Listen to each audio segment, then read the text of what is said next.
বিসমিল্লাহির রহমানির রহিম। আসসালামু আলাইকুম ওয়া রাহমাতুল্লাহি ওয়া বারাকাতুহু। আমি মোহাম্মদ মুস্তাফা কামাল, সহকারী শিক্ষক, ধর্মীয়, কামালপুর মোহাম্মদ হাশিম উচ্চ বিদ্যালয়। আজকে আমি নবম ও দশম শ্রেণীর হজ সংক্রান্ত বিষয়ে আলোচনা করব। প্রিয় শিক্ষার্থী, তাহলে শুরুতে আমরা একটু পরিচিত হয়ে নিই। সেটা হলো, প্রথমত আমরা হজ কি, হজ কত প্রকার ও কি কি, হজের তাৎপর্য আলোচনা করো। আমরা শুরুতে হজের সংজ্ঞাটা একটু জেনে নেব। যে হজের সংজ্ঞাটা হলো মা'নাল হজ লুগাতান। হজ এর আবিধানিক অর্থ ইচ্ছা করা, সংকল্প করা, সাক্ষাৎ করা। পরিভাষায় হজ হলো মহান আল্লাহর নৈকট্য লাভের উদ্দেশ্যে জিলহজ মাসের নির্দিষ্ট সময় নির্দিষ্ট কার্যাবলীর মাধ্যমে সম্মানিত বাইতুল্লাহ জিয়ারতের সংকল্প করার নামই হলো হজ। আলোচ্য সংজ্ঞাতে আমরা বুঝতে পারলাম যে হজের নির্দিষ্ট কিছু কার্যাবলী রয়েছে এবং নির্দিষ্ট কিছু সময় রয়েছে। যে হজটা কোন মাসে করা যাবে সেটা আমরা পরে আলোচনা করব। মানে যাবতীয় যে সমস্ত কাজ রয়েছে, যেমন আমরা যখন নামাজ আদায় করি, নামাজের পূর্বে আমরা সাধারণত পাক পবিত্র হয়ে ওযু করি, মসজিদে গিয়ে নামাজ পড়ি ইমামের পিছনে। কিন্তু হজের ক্ষেত্রে কিছু ভিন্ন। এখানে নির্দিষ্ট সময়, একটা নির্দিষ্ট সময় লাগবে এবং নির্দিষ্ট কার্যাবলীর মাধ্যমে সম্মানিত বাইতুল্লাহ জিয়ারতের সংকল্প করার নামই হলো হজ। আমরা শাব্দিক অর্থ বলেছি ইচ্ছা করা, সংকল্প করা, সাক্ষাৎ করা। মানে আমার ইচ্ছা থাকতে হবে যে আমি বাইতুল্লাহ জিয়ারত করব, সাক্ষাৎ করব, ঠিক আছে। এরপরে আমরা হজের সাথে আরেকটু পরিচিত হইনি যে হজ কত প্রকার। হজ 3 প্রকার। এই 3 প্রকার কিন্তু তোমাদের বইতে নেই। এই 3 প্রকার হজ এটা তোমাদের বইয়ের মধ্যে নেই। কিন্তু এই 3 প্রকার যদি আমরা না বলি তাহলে বুঝতে পারবে না আমরা কোন হজটি করলে ভালো হবে। মানে এই যে 3টা হজ, আচ্ছা 3টা হজের মধ্যে আমরা একটু পরিচিত হইনি কোন হজের কি অর্থ, ঠিক আছে। প্রথমত হচ্ছে হজে ইফরাদ, দ্বিতীয় নাম্বার হচ্ছে হজে তামাত্তু, 3 নাম্বার হচ্ছে হজে কিরাআন। এই 3টা হজ।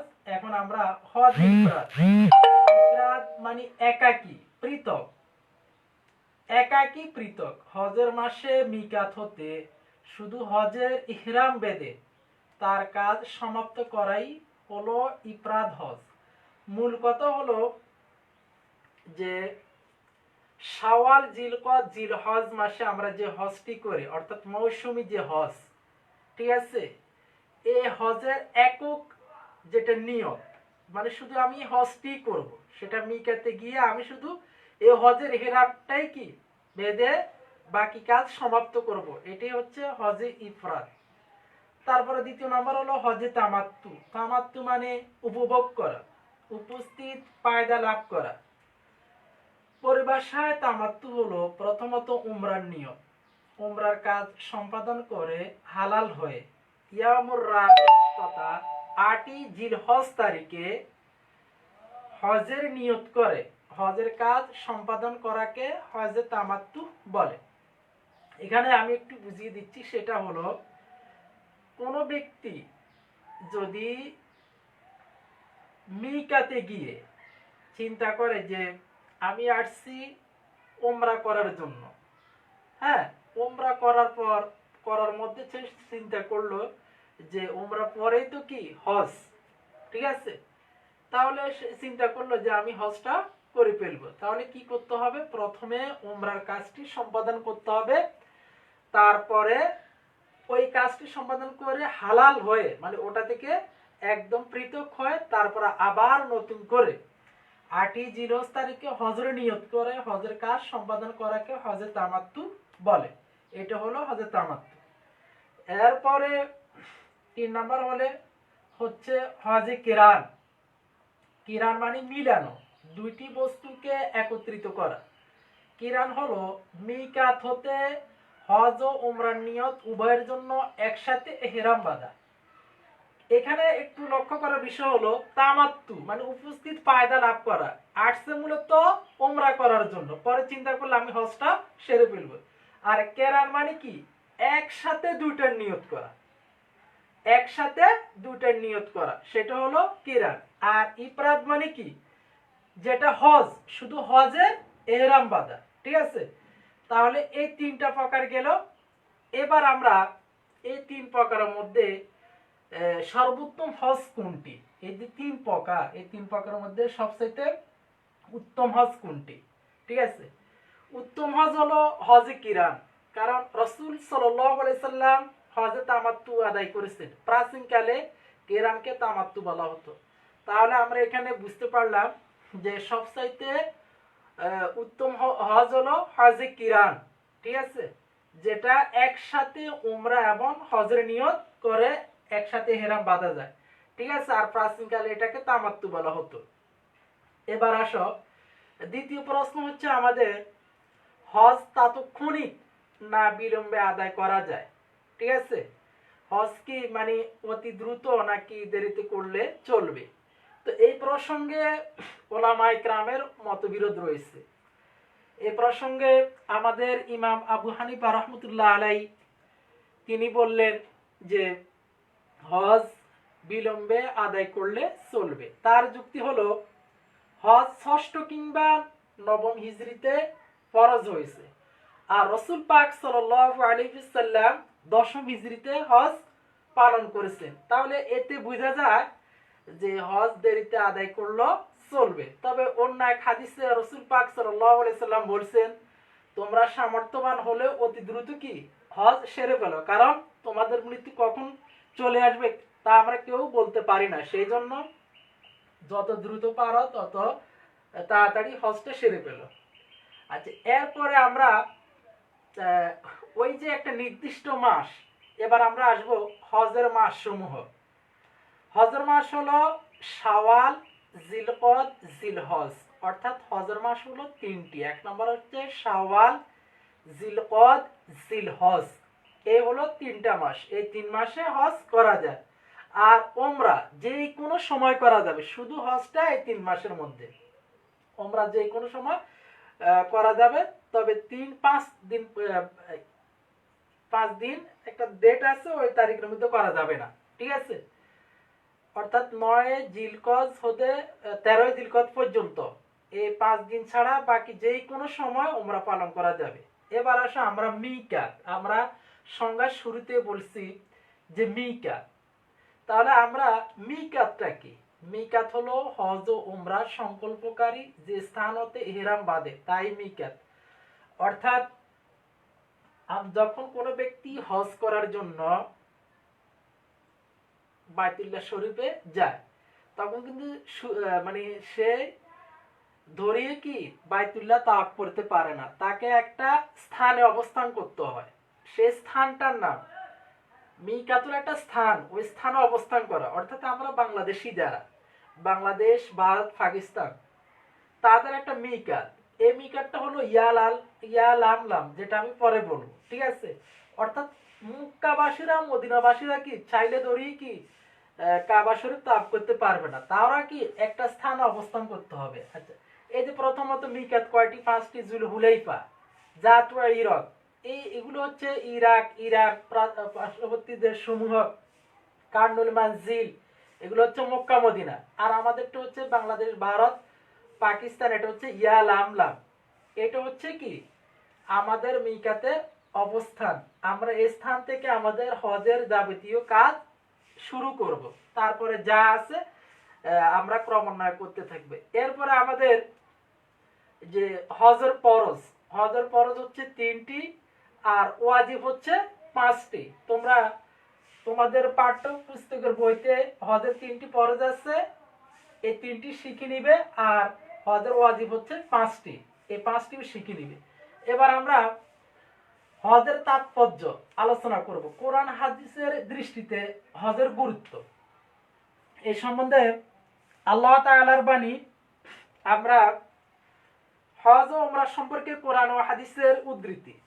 প্রথমত আমরা কিতাবুল্লাহ অর্থাৎ শরীয়তের কোনো বিধি বিধান যেটা দ্বারা স্বীকৃত হয় সেটা হচ্ছে কিতাবুল্লাহ, অর্থাৎ আল্লাহর কিতাবে কি বলা হয়েছে। প্রথমত বলা হয়েছে বিসমিল্লাহির রহমানির রহিম, ওয়া ইয ইয়ারফাউ ইব্রাহিমুল কাওয়াইদা মিনাল বাইত ওয়া ইসমাঈল রব্বানা তাকাব্বাল মিন্না ইন্নাকা আনতাস সামিউল আলিম। সূরা আল বাকারা আয়াত নম্বর 125। আর স্মরণ করো যখন ইব্রাহিম ও ইসমাইল কাবা গৃহের ভিত্তি স্থাপন করেছিল, তারা দোয়া করেছিল, হে আমাদের প্রতিপালক, আমাদের দোয়া কবুল করো, নিশ্চয়ই তুমি শ্রবণকারী ও সর্বজ্ঞ। এখানে এই আয়াতের মধ্যে একটা জিনিস বুঝার আছে, সেটা হলো অস্কুর। অস্কুর মানে স্মরণ কর। এখানে বিষয়টা হলো তার মানে আল্লাহ রসুল সাল্লাল্লাহু আলাইহি সাল্লাম পৃথিবীতে যত নবী রাসূলের আগমন ঘটেছেন তাদের ইতিবৃত্ত সব কিছু আমাদের প্রিয় নবী হযরত মুহাম্মদ সাল্লাল্লাহু আলাইহি সাল্লামকে জানানো হলো। তাহলে অস্কুর মানে স্মরণ করো। একটা জিনিস আমি না জানলে, আগ থেকে যদি না জানি, তাহলে কিভাবে আল্লাহ বলে এটা স্মরণ করো? তার মানে নিশ্চয়ই আল্লাহ রাসূল সব জানে। আচ্ছা, দ্বিতীয় আয়াতে আল্লাহ তাআলা কি বলেছেন? ওয়াজ্জান ফিন-নাসি বিল-হাজ্জি ইয়াতুকা রিজালান ওয়া আলা কুল্লি দামিরিন ইয়াতিনা মিন কুল্লি ফাজ্জিন আমিক। হে নবী, আপনি মানুষের মধ্যে হজের জন্য ঘোষণা প্রচার করো, তারা আপনার কাছে আসবে পায়ে হেঁটে, সর্বপ্রকার যানবাহন, উটের পিঠে সাওয়ার হয়ে দূর দূরান্ত থেকে। এই আয়াতে বলা হয়েছে যে হে নবী, আপনি এবার হজের জন্য মানুষের মধ্যে ঘোষণা করে দিন। আপনার ঘোষণার ফলে দূর দূরান্ত থেকে মানুষ, কেউ পায়ে হেঁটে আসবে, কেউ যানবাহনে আসবে, কেউ উটের পিঠে সাওয়ারি হয়ে আসবে, অর্থাৎ বিভিন্ন জন বিভিন্নভাবে আসবে। তাহলে আমরা এই দুটি আয়াত দ্বারা জানতে পারলাম যে হজ ফরজ। এরপরে অন্য আয়াত আল্লাহ তাআলা বলছেন, ওয়ালিল্লাহি আলান নাস হিজ্জুল বাইতি মান ইসতাতা ইলাইহি সাবিলা ওয়া মান কাফারা ফাইন্নাল্লাহা কানা আনিল আলামিন। এই আয়াতে আল্লাহ তাআলা বলেছেন, মানুষের মধ্যে যারা সেখানে অর্থাৎ বাইতুল্লাহ পৌঁছার সামর্থ্য রাখে, তার উপর আল্লাহর উদ্দেশ্যে ওই ঘরে হজ করা ফরজ। আর যদি কেউ অস্বীকার করে, তাহলে তোমাদের জেনে রাখা উচিত আল্লাহ তাআলা সৃষ্টি জগতের প্রতি মুখাপেক্ষী নন। এখানে আল্লাহ তাআলা হজের ব্যাপারে বান্দাদেরকে বলছেন যে তোমাদের মধ্যে যারা সামর্থ্যবান তারা যেন বাইতুল্লাহ জিয়ারত করে।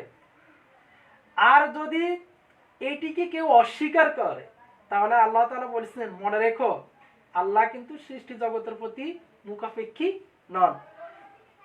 এরপরে আল্লাহ তাআলা আরেকটি আয়াতে বলছিলেন, সেটা হলো আল হজ্জ আশহুরুম মালুমাত ফামান ফারাদা ফীহিন্নাল হজ ফালা রাফাস ওয়ালা ফুসুক ওয়ালা জিদালা ফিল হজ্জ ওয়া মা তাফআলু মিন খায়রিন ইয়ালামুল্লাহ। এই আয়াতে আল্লাহ তাআলা বলেছেন হজের নির্দিষ্ট কয়েকটি মাস আছে, যেটা আমরা আলোচনা করেছি, শাওয়াল, জিলকদ, জিলহজ। তারপরে সেসব সাথে যেই ব্যক্তি সেসব মাসে ইহরাম বেঁধে নিজের উপর হজ অবধারিত করে নেয়, সে হজের সময় কোনো অশ্লীল কথা বলবে না, কোনো গুনাহ করবে না এবং ঝগড়া করবে না। তোমরা যা কিছু সৎকর্ম করবে আল্লাহ তা ভালো জানেন।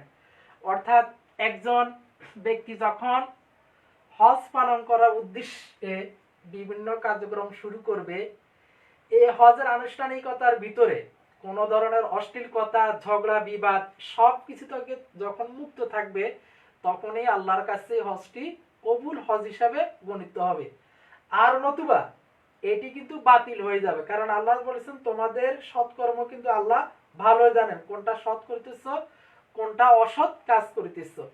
তাহলে আমরা উপরোক্ত কিতাবুল্লাহ দ্বারা সাব্যস্ত হলাম যে হজ ফরজ সামর্থ্যবান ব্যক্তির উপর। কেউ যদি এটাকে অস্বীকার করে তাহলে সে কাফের, তার ঈমান থাকবে না। এবার আমরা আসি হজ সংক্রান্ত বিষয়ে সুন্নাত রাসূলুল্লাহ, অর্থাৎ রাসূলুল্লাহ সাল্লাল্লাহু আলাইহি সাল্লাম কি বলছেন এই বিষয়ে আমরা একটু জেনে নিই। عن عمر بن الخطاب رضي الله تعالى عنه قال من طاق الحج ফালাম ইউহিজ্জু ফাসাআ আলাইহি মাতা ইয়াহুদিয়া ওয়া নাসারিয়া। রাসূল পাক সাল্লাল্লাহু আলাইহি সাল্লাম বলেছেন, যে ব্যক্তি হজ করার সামর্থ্য রাখে তবুও হজ করে না, সে ইহুদি হয়ে মৃত্যুবরণ করলো নাকি খ্রিস্টান হয়ে, তার উপর কোনো পরোয়া আল্লাহর নেই। অর্থাৎ কোনো ব্যক্তির সামর্থ্য থাকা সত্ত্বেও যদি হজটা পালন না করে, আল্লাহ রাসূল ঘোষণা দিচ্ছেন সে কি ইহুদি হয়ে মরলো নাকি খ্রিস্টান হয়ে মরলো, এটা আল্লাহ কি তার উপর কোনো পরোয়া রাখেন না। তাহলে আমরা রাসূলুল্লাহ সাল্লাল্লাহু আলাইহি সাল্লামের হাদিস থেকে জানতে পারলাম যে হজ অবশ্যই করতে হবে যদি সামর্থ্যবান ব্যক্তি হয়। এরপর আল্লাহ রাসূল সাল্লাল্লাহু আলাইহি ওয়াসাল্লামের আরেকটি হাদিস হলো ওয়া আন আবি হুরায়রা রাদিয়াল্লাহু তাআলা আনহু قال خطبنا رسول الله صلى الله عليه وسلم فقال أيها الناس قد فرض الله عليكم الحج فحجوا فقال رجل كل عام يا رسول الله فسكت حتى قالها ثلاثا فقال رسول الله صلى الله عليه وسلم لو قلت نعم لوجبت ولما استطعت। এই হাদিসে হযরত আবু হুরায়রা রাদিয়াল্লাহু তাআলা আনহু থেকে বর্ণিত। আর এর রাবী হচ্ছেন হাদিস সংকলনকারীর মধ্যে সবচেয়ে বড় রাবী, যিনি 5575টি হাদিস প্রণয়ন করেছেন। ইনি হচ্ছেন সবচেয়ে বড় সাহাবী হাদিস সংকলনকারীদের মধ্যে। আচ্ছা, এবার আমরা হাদিসটির অনুবাদ শুনি যে আবু হুরায়রা রাদিয়াল্লাহু তাআলা আনহু বলেন, খতাবনা রাসূলুল্লাহ সাল্লাল্লাহু আলাইহি সাল্লাম, একদা রাসূলুল্লাহ সাল্লাল্লাহু আলাইহি সাল্লাম আমাদের মাঝে খুতবা দিচ্ছিলেন। ফাকালা আইয়ুহান নাস, অতঃপর তিনি মানুষদেরকে বললেন, কদ ফারাদাল্লাহু আলাইকুমুল হজ, হে মানব সকল তোমাদের উপর হজ ফরজ হয়েছে। ফাহাজ্জু, সুতরাং তোমরা কি করো, হজ করো। ফাকালা রাজুলুন, এক ব্যক্তি দাঁড়িয়ে বলল, কুল্লা আমিন, হে আল্লাহ রাসূল প্রতি বছর কি হজ করতে হবে? ইয়া রাসূলুল্লাহ, হে আল্লাহ রাসূল। ফাসাক্তা হাত্তা, অতঃপর রাসূলুল্লাহ সাল্লাল্লাহু আলাইহি সাল্লাম চুপ থাকলেন। ক্বালাহা সালাসান, এই ব্যক্তি এভাবে তিনবার বলতে লাগলেন। ফাকালা রাসূলুল্লাহ সাল্লাল্লাহু আলাইহি ওয়াসাল্লাম আও ক্বালতা নাআম, অতঃপর রাসূলুল্লাহ সাল্লাল্লাহু আলাইহি সাল্লাম বললেন, আমি যদি এই ব্যক্তির কথা হ্যাঁ বলতাম তাহলে তোমাদের উপর প্রতি বছর হজটা ফরজ হয়ে যেত। ওয়ালাম্মা ইসতাতা'তুম, কিন্তু তোমরা তা করতে সক্ষম হতে না। যদি আমি হ্যাঁ বলতাম তাহলে অবশ্যই তোমাদের উপর ফরজ হয়ে যেত, কিন্তু আমি চুপ থাকাতে কিন্তু কি তার প্রতি বছর ফরজ হয়নি। তাহলে আমরা এই হাদিস দ্বারা বুঝতে পারলাম যে জীবনে একবার হজ পালন করতে হবে সামর্থ্যবান ব্যক্তি হলে। আর রাসূল পাক সাল্লাল্লাহু আলাইহি সাল্লাম জীবনে একবার হজ পালন করেছেন। যদি প্রশ্ন আসে রাসূল পাক সাল্লাল্লাহু আলাইহি সাল্লাম জীবনে কতবার হজ পালন করেছেন, তাহলে উত্তর হলো একবার। এরপরে যে ইসলামের যে রোকন 5টি, তার মধ্যে চতুর্থতম রোকন হচ্ছে হজ। এই হজের একটি স্তম্ভের নামে একটি কোরআনের সূরা আছে, সূরাতুল হজ। আচ্ছা, এরপরে হজ করলে কি ফায়দা হবে সে সম্বন্ধে রাসূলুল্লাহ সাল্লাল্লাহু আলাইহি ওয়াসাল্লাম বললেন, আল হজ্জু মাবরুরুন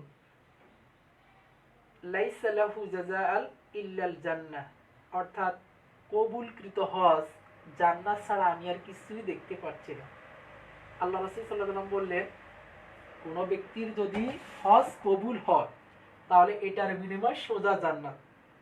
তাহলে আমরা আজকের আলোচনা থেকে এতটুকুই জানতে পারলাম সংক্ষিপ্ত যে হজ কি, হজ কত প্রকার, কি কি হজের তাৎপর্য আমরা কোরআন হাদিসের দৃষ্টিতে সামান্য কিছু আলোচনা করেছি। তো প্রিয় শিক্ষার্থী, তোমাদের নবম এবং দশম শ্রেণীতে বইতে যে হজ সংক্রান্ত বিষয় আছে, তোমরা আগামী ক্লাসে এই লাইভটা দেখার পরে তোমরা হজের ফরজ এবং হজের ওয়াজিবগুলো শিখে নিবে এবং যদি পারো আমাদেরকে ইনবক্স করবে। তো ইনশাল্লাহ হজের বাকি আরেকটা ক্লাস নিব হজ সংক্রান্ত বিষয়, এই যে উমরা এবং কার কার উপর হজ ফরজ এই সংক্রান্ত বিষয় আমরা পরবর্তী ক্লাসে আলোচনা করব। তো ভালো থাকিও। আচ্ছা, আসসালামু আলাইকুম রহমতুল্লাহি ওয়া বারাকাতুহু।